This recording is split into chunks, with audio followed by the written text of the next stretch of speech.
Hello, sir. Thanks for having me. Good to be here. Now, you've got a presser at 5:30 over at UC Merced Center, and then 6 o'clock begins at Town Hall, right? Absolutely. We want to invite everybody out to the Town Hall. It's an opportunity not only for me to talk about the budget and what I'm seeing in D.C. with the President's new proposal and last year's budget that we have the continuous resolution on. Yes. But more importantly, gives me a chance to hear from people on a lot of the local issues, the job situation here locally, and a lot of the concerns from people. So this is not your first, is it? No. We've had several throughout the district. We're going to continue to have them. It's a type of listening session, but at the same time, gives me a chance to really lay out the budget proposal. And to your congratulations on that. You have had several, and that's pretty good to see. As a matter of fact, the whole process really seems to have changed. It seems that it used to be you get elected, you're sworn in, and okay, rookie, sit down and learn the ropes, and in 3 years maybe we'll let you co-sponsor a bill. Get your feet wet. Well, I think that's one of the things that's amazing about this freshman class. It is so large. We are so together. We meet several times a week, and we're a force to be reckoned with. We're not going to sit back and say, here's the budget, here's what we do in the budget. We're demanding the cuts that are going to bring our budget back in line. Do you guys, you've gotten to know each other well enough in the freshman class. You are kind of a standout class like the football class of '83. Are you taking names like Marino, Elway, Blackledge, and all that? I think it's awesome. If you don't know, Congressman Denham is also the chairman of the Subcommittee on Economic Development, Public Buildings, and Emergency Management, and that relates and pertains here for two different things. One will be the General Service Administration, which we'll talk about in a second. But you're talking about water and about storage. And I have to mention, talking to my mom yesterday, lives in New York, knows nothing about California, hears the stories about water, and it's still the same thing. They just don't get it. They don't understand. Well, what do you mean we pour 2 million gallons of fresh water into the Pacific Ocean every day? And it just goes by. So what are you sponsoring here? By the way, this is Congressman Denham's very first primary sponsorship, so congratulations, sir. Thank you. Certainly co-authored a number of bills. We certainly have our Valley delegation working well together. Congressman Nunes and I and McCarthy are all pushing to move funds to Highway 99 so we can actually get some jobs here locally. But, one of the things that I had talked about a lot on the campaign trail is our water issue, and it's been amazing, even in this freshman class. Just like your mom, there are freshman members from the Northeast, Pennsylvania, New Jersey, and don't you have that district with the little fish, the Delta smelt? And for them to understand that we've got this type of water crisis here, it's one that's demanding national attention. And so I'm proud to present my first bill, which is actually new water storage up above the Exchequer Dam. It's going to be good for recreation on Lake McClure. Yes. Certainly going to create jobs. But the biggest issue is 70,000 new acre feet of water. We're going to raise the dam just 10 feet. Yeah. We've got initially bipartisan support. We hope that we continue that bipartisan support on through not only the Senate but the President. It's a common sense proposal. We've got to have water storage. Multiple projects at the same time, but this is one that hopefully we can move very quickly and get done through the process. To use a horrible analogy, at least by getting one, we get a crack in the dam. If we can get something going. And you wonder now, it is a bipartisan co-sponsorship. McCarthy and Nunes are there, but so are Dennis Cardoza and Jim Costa on this with you at this point.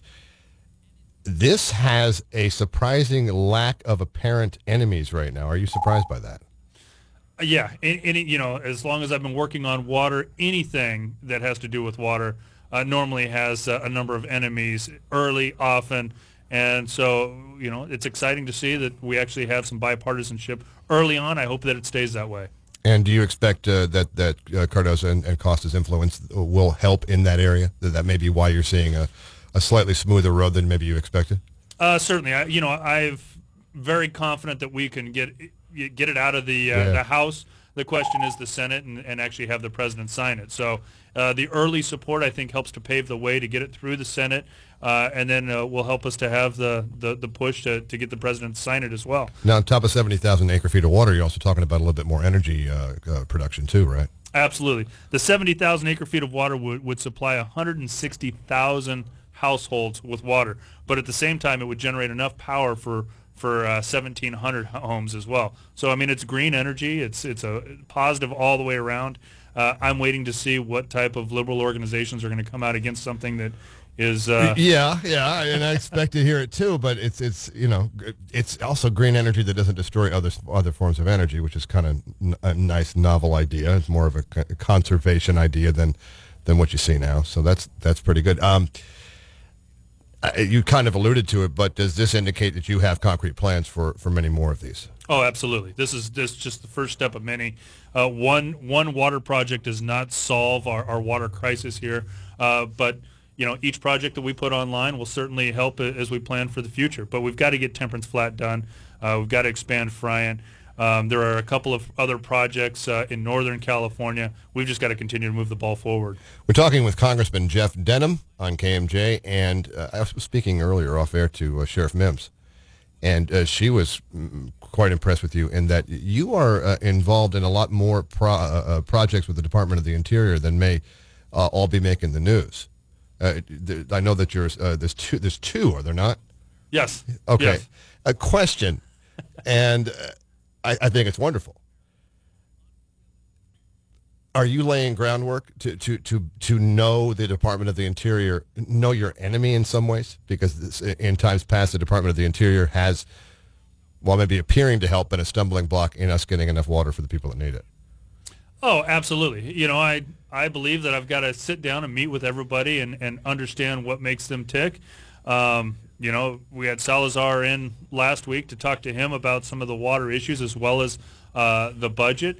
But ultimately, where the rubber meets the road, if you're going to give us a lot of blank stares and not give us the information that we're looking for, not cooperate with you, we're going to call you on the carpet as well. So let's all work together. That's fine and dandy. But at the point when you don't want to work with us, we're going to resort to other tactics.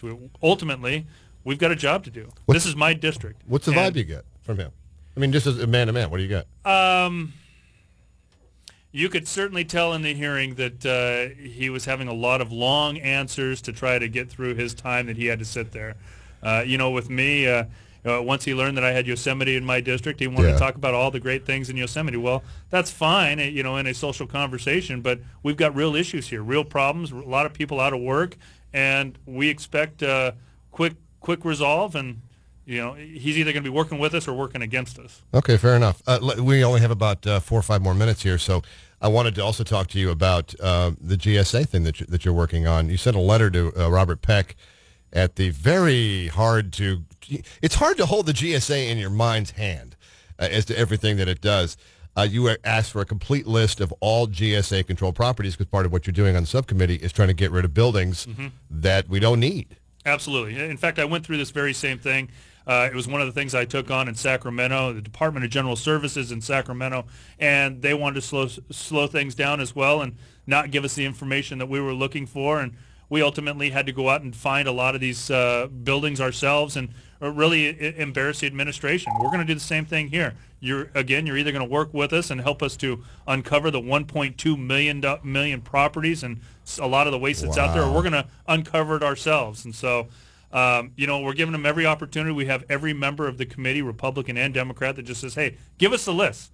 We will make the decisions on what's being used effectively, but show us what you own. And if you can't do that, then we're going to go to the secretary. We'll go to the president because the president continues to talk about wanting to sell properties. Well, $15 billion. We're going to give you every chance to sell as much as we can. But there's a lot of things out there, a lot of properties that we just shouldn't own that are a real embarrassment. I mean, one of them is a block and a half away from the White House, and we spent $6 million in upkeep of this old post office. The very first hearing that we held was in this abandoned post office that we could sell for. Oh, it's not even functional?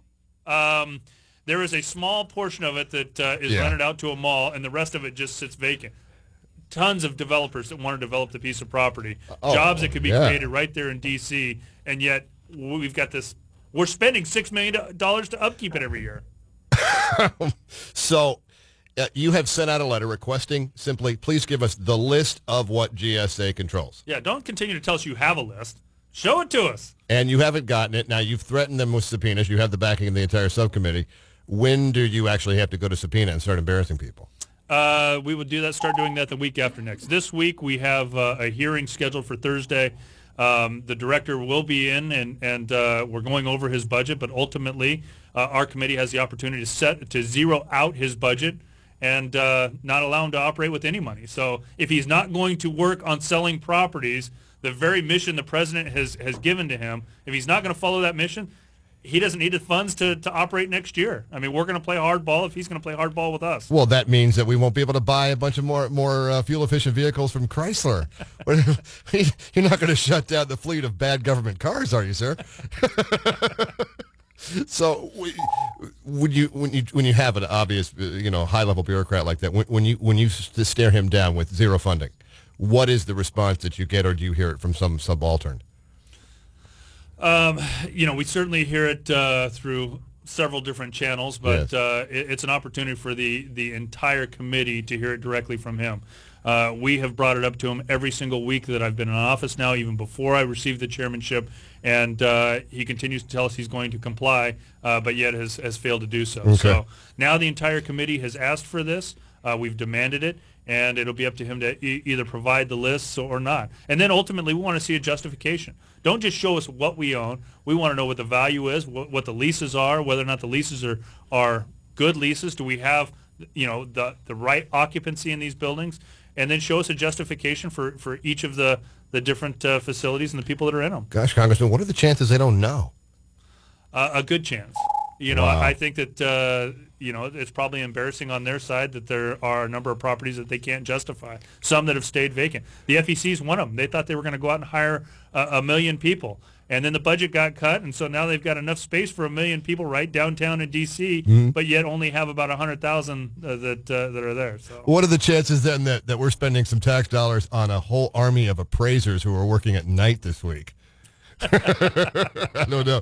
All right, Congressman Denham will be available for you at 6 o'clock at the UC Merced Center. It's on Shaw between Fresno and First, and you got a little press conference you got to get to right now, right? Absolutely. Yeah, but I encourage everybody to come down. I want to hear from you, not only in laying out the budget. I want to tell people exactly what's happening with the CR, the continuous resolution, and the budget that didn't pass with the 111 Congress. They've punted it up to us, yes. And now we run out of money each time that we don't pass a CR. And so we just heard that the February budget deficit is larger by a mile than the entire 2007 federal budget deficit. So.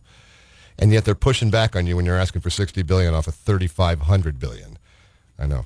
All right, I need to let you go out, and you're going to be hitting a traffic jam coming across the 41, so you better get out of here. Congressman Denham, thank you very much for your time. Thanks for having me. All right.